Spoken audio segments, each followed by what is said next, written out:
is Brandon Walsh. I am the owner of Starmount Systems. We do modifications to your Starlink dish to make them so you can take it on the go with you.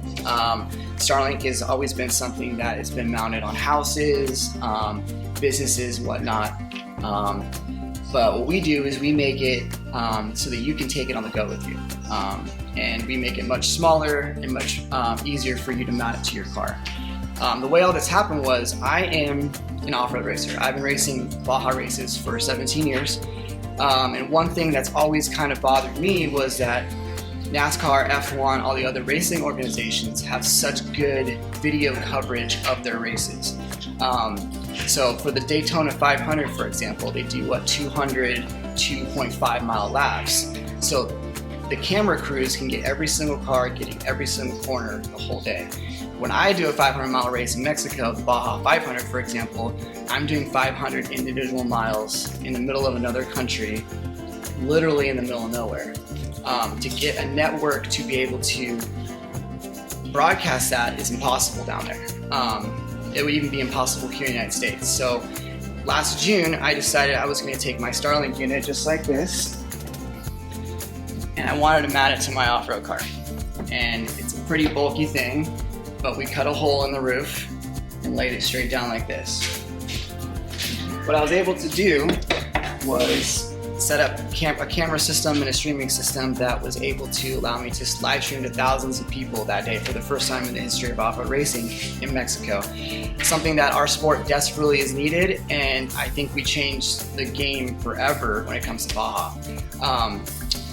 After that race, I was contacted by Score International, who I race for, and they asked me, hey Brandon, can you build us mounts so we can put these on trophy trucks? I said, of course, let's do it. So it started with something very similar to this. This is the starboard version of it, but it was a fully built aluminum version of this. That's how it all started. I was just going out and making mounts for off-road cars so that we could live stream Baja races and show the world what we're doing. That led to one thing and to the other thing, and we have a bunch of different models that we have available now.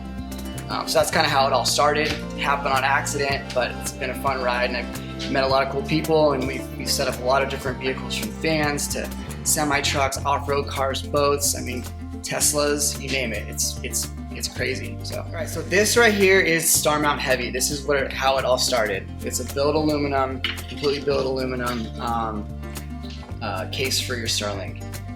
The reason that we originally started this way was we didn't really want to cut people's Starlinks in half. We wanted to be able to make it so that you can actually stick your Starlink in this mount, or the white one behind me, and all you have to do is disable the motor.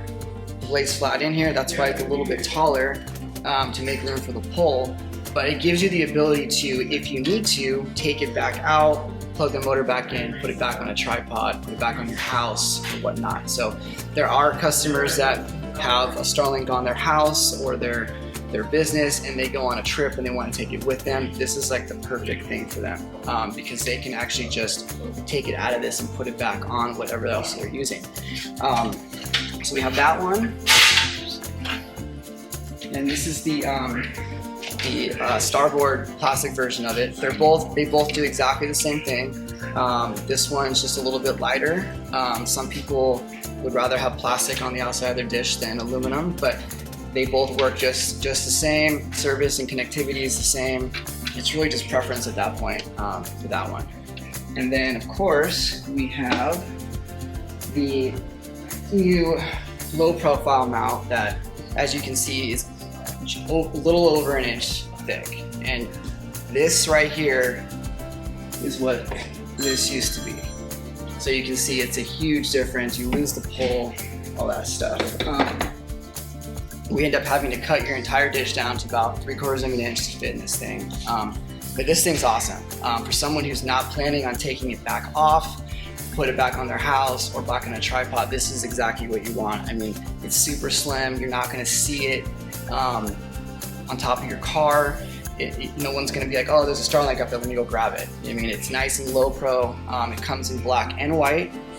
This is the black one, and they're awesome. I just actually used it down all the way down to Mexico last weekend, and I was able to live stream the MLB baseball game the whole time. So that was pretty cool. And so yeah, those are the three. They're all just as good connectivity wise. It just comes down to how you want to mount it and what you have. So question from Instagram, why would you mount on the roof? We normally try to camp under trees. Can it be removed? So the great thing about these is right now these things are actually working while you're driving. Not everyone is going to be using them in motion, but they actually do work in motion. So it's kind of nice when you're on a long trip and you go through some areas while you drive where there's no cell phone service, you actually have internet the entire time, and it's pretty fast. Now this one right here is the low pro mount, and you can see there's suction cups on it. These things work amazing. I had it on my truck going 85 in Mexico, and it held up the entire time. So the cool thing about a style like this is if you were, let's say, had on top of your RV, your truck, your van, and you are parked under trees and you can't move, you could easily just pop these things off, stick it on a table, you can even stick it on the ground, it doesn't really matter. As long as it has a clear view of the sky, you're gonna get service. It can actually see quite a bit. The one thing that people get very confused about is, how is it gonna see? Well, we see DirecTV, we see other kinds of dishes, Dish Network, and they have to be aimed in a certain direction. These things have an array system on them that can look all over the place at any point in time. You see where the satellites are, so that's what's pretty awesome about it. Okay, Michelle from Facebook asks, do you have a recommendation or preference for the flat mount versus the raised mount? Any difference in reception between the two? You're not going to get any reception difference between the two. What Starlink is very reliant on is view of the sky. So obviously if you're under an overhang, under a bunch of trees, you're going to have degraded service based on the fact that it's not having full view of the sky.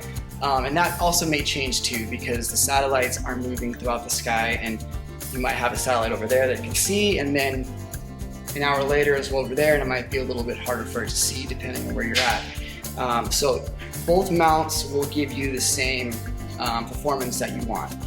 When it comes to which one's better, the flat mount or the more raised one, it really comes down to what you have room for on your car, what's going to fit your vehicle, what style you personally just like. It's almost like a personal preference at that point. But with this one, you're pretty committed. You know, you have to cut the dish down, and there's really no turning back at that point. You're flat forever.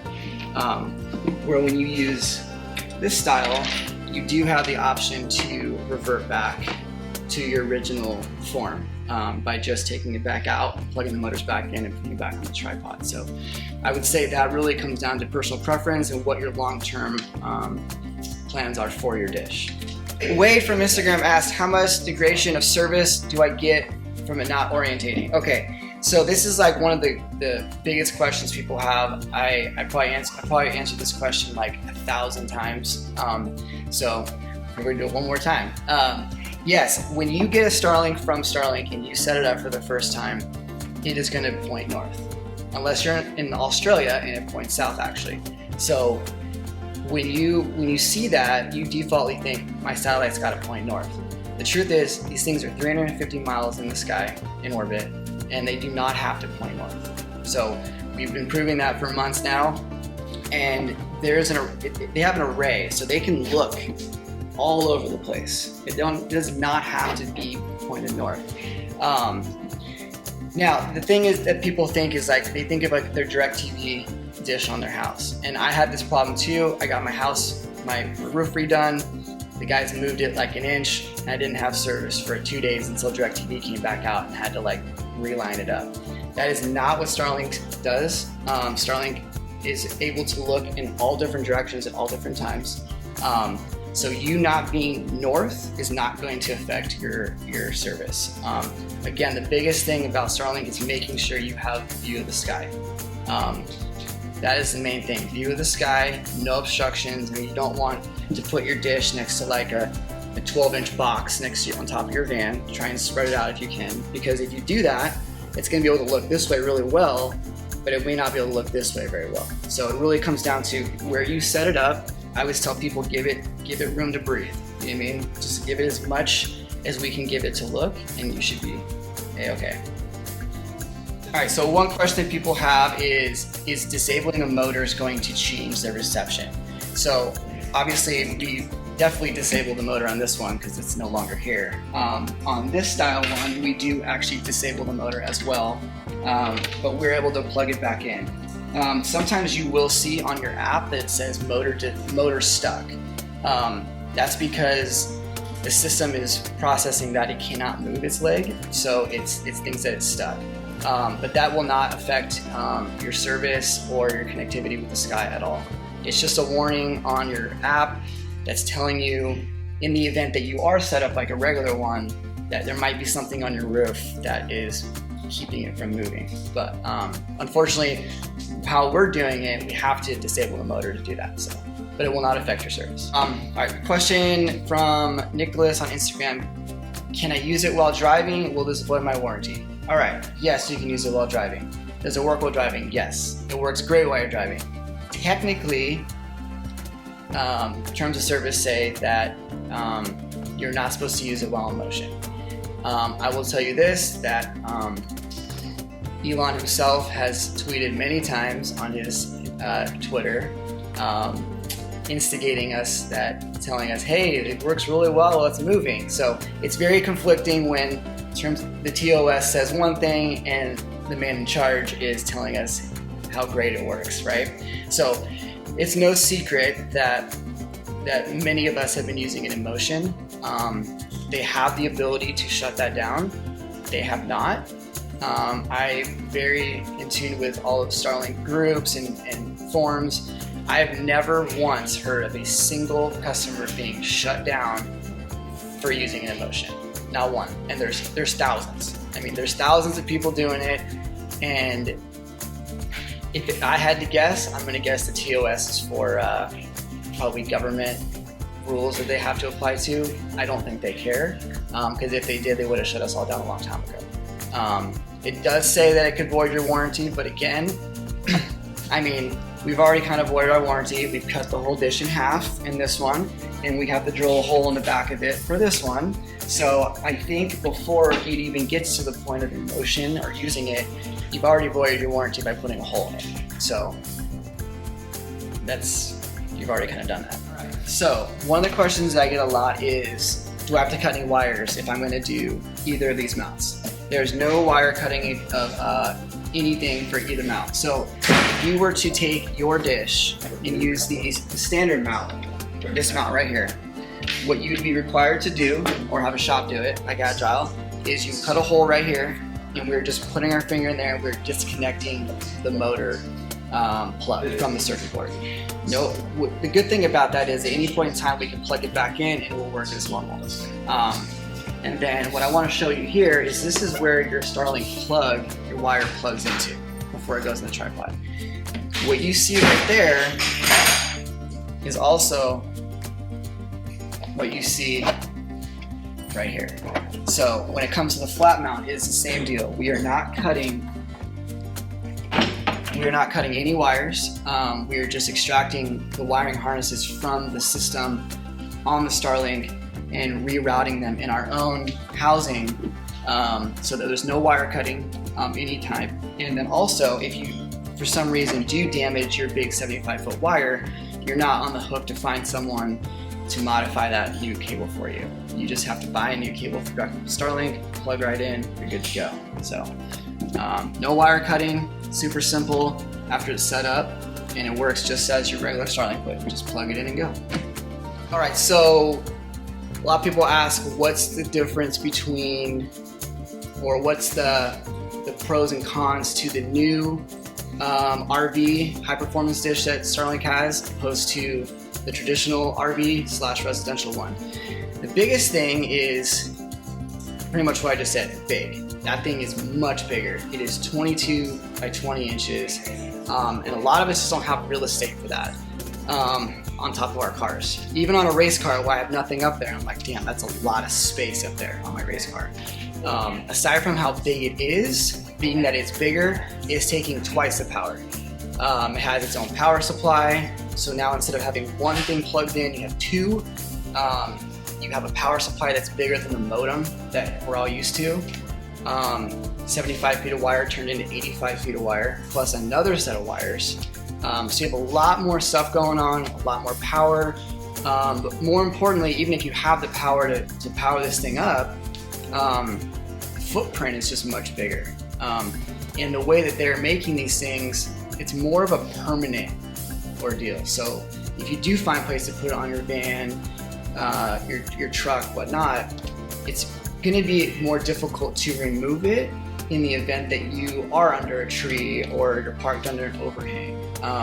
So the way that we're doing it here is we give you options between magnets, suction cups, so on, that if you are in a situation where you are under a tree overhang or need a better view of the sky, yeah, you got to climb up there and take it off, but you have the ability to take it off and move it elsewhere.